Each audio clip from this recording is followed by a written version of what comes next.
아침 공기가 싸늘했다. 지은은 부엌에서 전을 부치며 손끝에 땀을 닦았다. 오늘은 시아버지 만식의 칠순날이었다. 거실에는 아이들이 뛰어다니며 할아버지 생일 축하해요 하고 외쳤다. 그 소리를 들으며 지은은 억지로 미소를 지었다. 하지만 마음 한구석이 계속 무거웠다. 이번 잔치 용돈 봉투를 준비하지 못했기 때문이었다.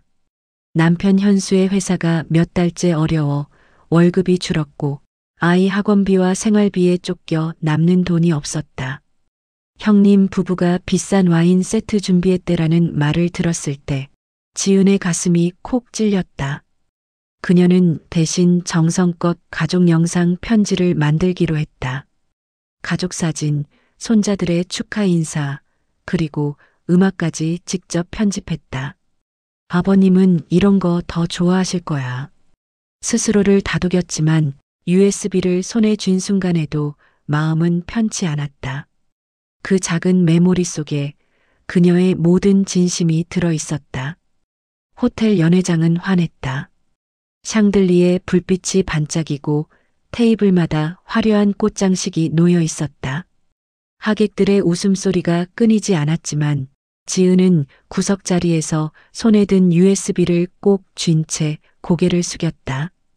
형님 부부는 이미 선물 테이블 앞에서 사진을 찍고 있었다. 이 와인 프랑스산이래요. 아버님이 이런 거 좋아하시잖아요. 하객들의 감탄이 이어졌다. 지은은 그 소리를 들으며 자신의 작은 USB가 초라해 보였다. 잠시 후 사회자가 마이크를 잡았다. 이번에는 둘째 며느리 지은 씨가 준비한 영상입니다. 순간 잔치장은 조용해졌다. 프로젝터 불빛이 어두운 천장에 반사되고 영상이 시작됐다. 화면에는 젊은 시절의 만식, 아내와 함께 웃던 사진, 그리고 손자들의 할아버지 사랑해요 라는 목소리가 이어졌다.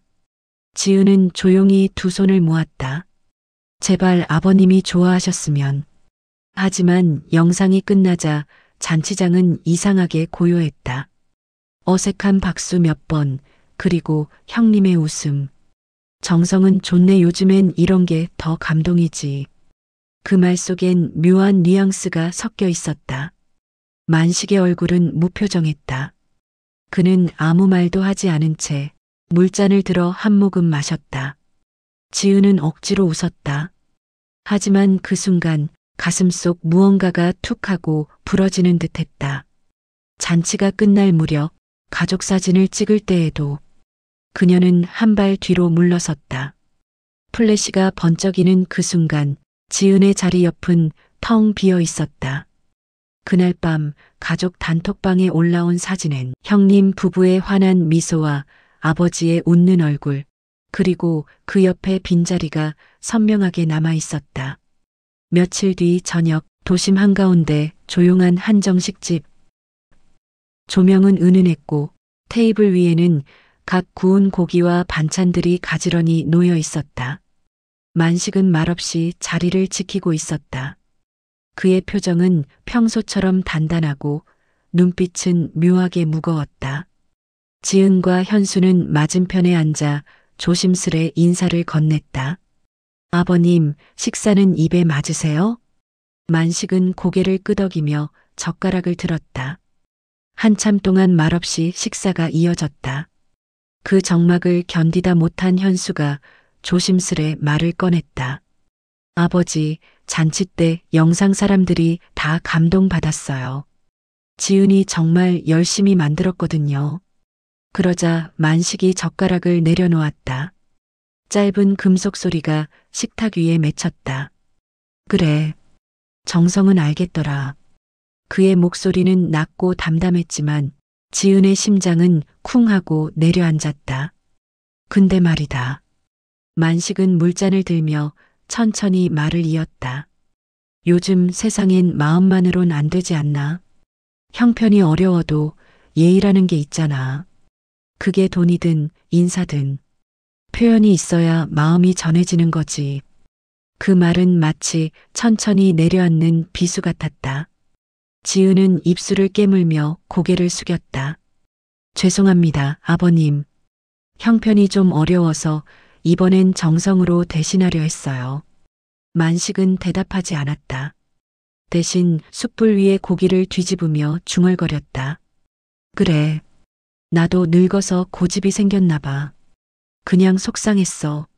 식사가 끝나갈 무렵 만식은 계산서를 챙기며 짧게 말했다. 밥값은 내가 냈다. 다음엔 현수가 사라. 그 말은 무겁게 떨어졌다. 밖으로 나오는 길 찬바람이 얼굴을 스쳤다. 현수가 조심스럽게 물었다. 지은아, 너무 마음 쓰지 마. 지은은 창밖만 바라보며 대답했다. 괜찮아, 그냥 내가 부족했던 거겠지. 그녀의 손끝이 가방 안에 USB를 스쳤다. 그 안에 담긴 마음이 그날따라 유난히 차갑게 느껴졌다. 그날 밤 지은은 잠들지 못했다. 아이들이 깊은 잠에 빠진 후 거실 불을 낮추고 소파에 홀로 앉아 있었다. 조용한 집안에 시계 초침 소리만 흘렀다. 휴대폰 화면이 켜지며 알림이 떴다. 형님이 영상을 보냈습니다. 지은은 잠시 망설이다가 화면을 터치했다. 영상 제목은 그날의 기록이었다. 재생 버튼을 누르자 흔들리는 카메라 화면 속으로 호텔 잔치장의 장면이 다시 나타났다. 화면에는 시아버지 만식의 옆모습이 보였다. 그의 눈은 스크린을 향해 있었다.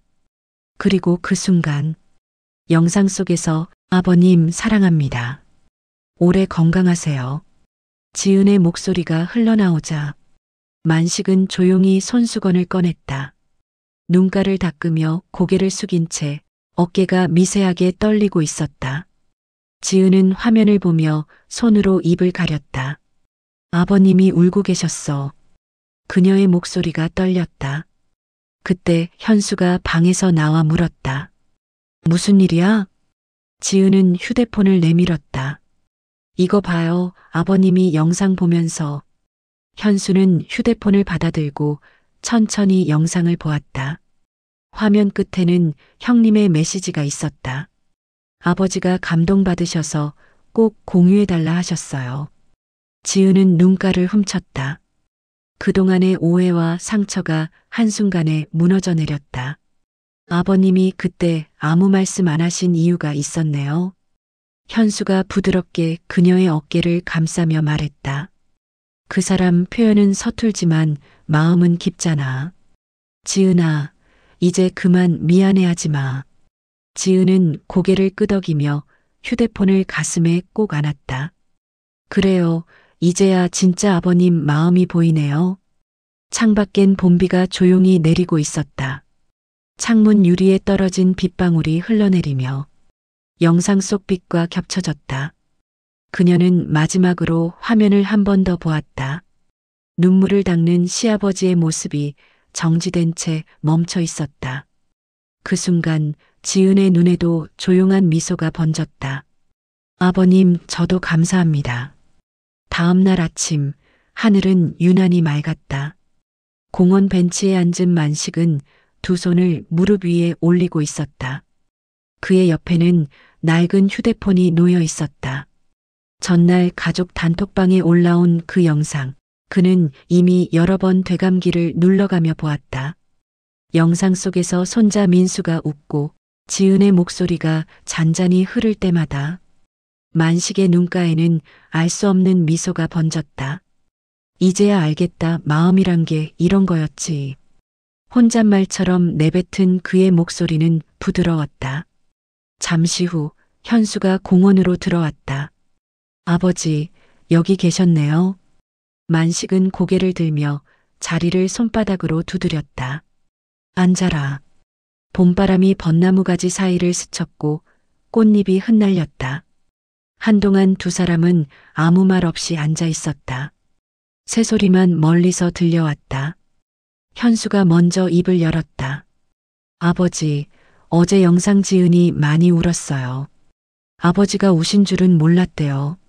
만식은 미소를 지으며 고개를 끄덕였다. 내가 울 줄은 나도 몰랐다. 그냥 가슴이 따뜻해지더라. 그 애가 참 정성껏 만들었더라. 그는 잠시 말을 멈추더니 주머니에서 낡은 봉투 하나를 꺼냈다. 봉투에는 삐뚤빼뚤한 글씨로 가족이라고 쓰여 있었다. 이거 오래전에 쓴 편지야. 어머니가 돌아가시고 나서 내가 마음을 정리하려고 적었는데 한 줄 쓰고는 못 마쳤지. 현수는 조심스럽게 봉투를 받았다. 이걸 지은이한테 주시게요? 그래. 그 애는 마음을 아는 사람이야. 내가 고맙다는 말을 못했으니 이 글로 대신할 거다. 현수는 눈을 내리깔았다. 아버지 지은이 들으면 정말 기뻐할 거예요. 만식은 벤치에 기대며 고개를 끄덕였다. 그럼 됐지. 내가 고집을 부렸던 것도 결국은 마음을 받고 싶어서였던 것 같아. 그의 목소리는 부드러웠고 눈빛에는 평안이 깃들어 있었다. 봄바람이 지나가며 그의 머리카락을 살짝 흔들었다. 그날 저녁 지은은 현수에게서 봉투를 받았다. 아버님이 전해달래.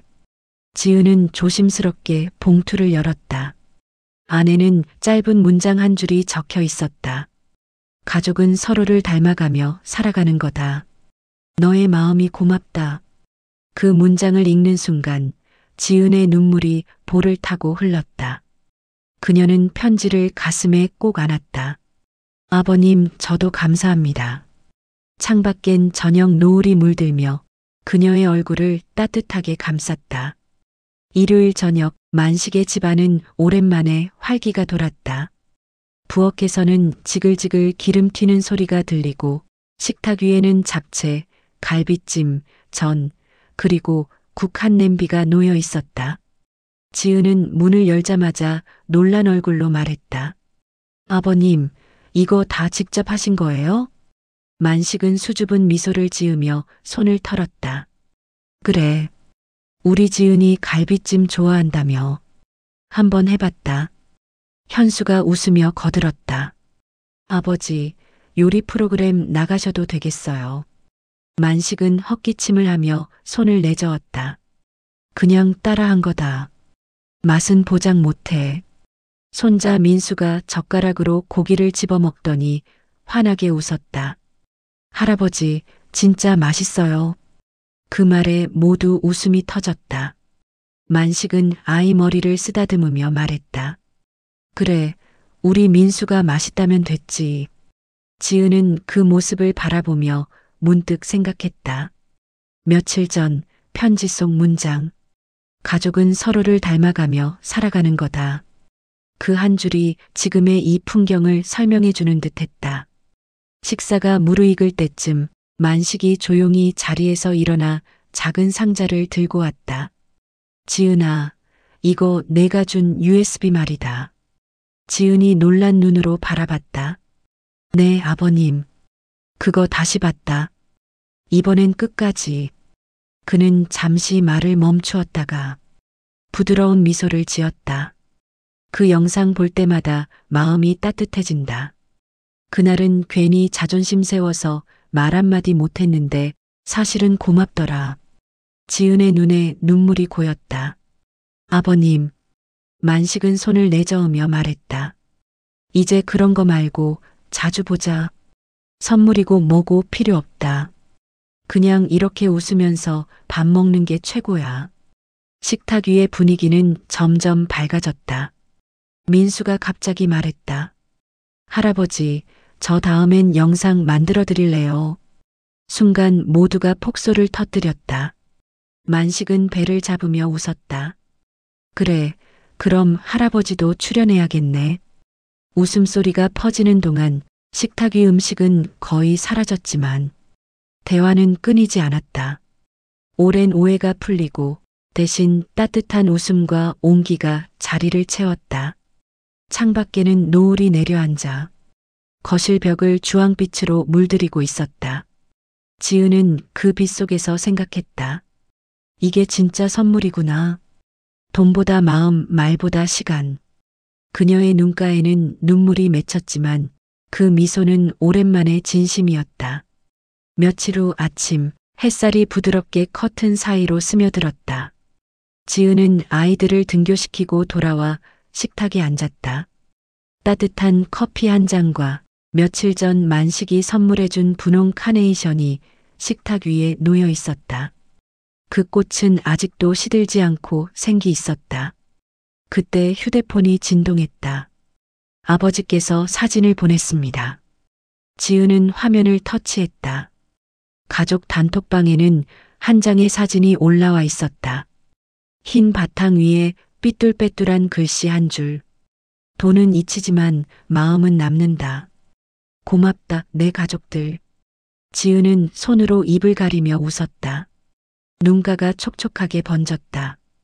역시 아버님답네요. 옆에서 현수가 미소를 지었다.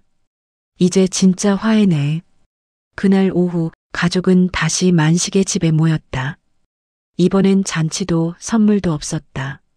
식탁 위에는 따뜻한 국 한 그릇과 손자 민수가 그린 그림 한 장이 놓여 있었다.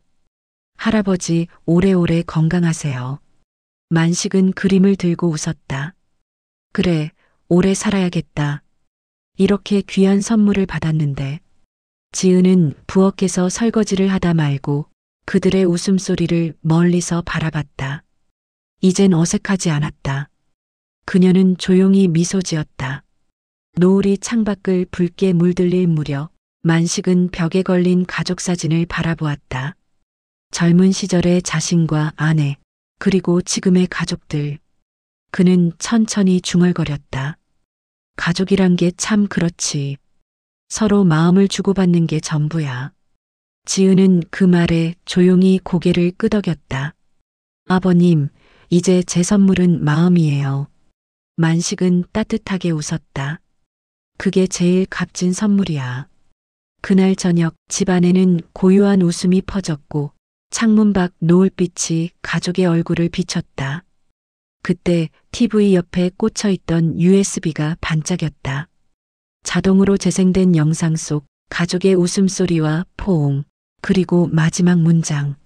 사랑은 말보다 마음으로 기억되는 것. 지은은 화면을 바라보며 천천히 속삭였다. 이제야 진짜 가족이 된 것 같아요. 그 말과 함께 거실을 가득 채운 노을빛이 오래도록 따뜻하게 머물렀다.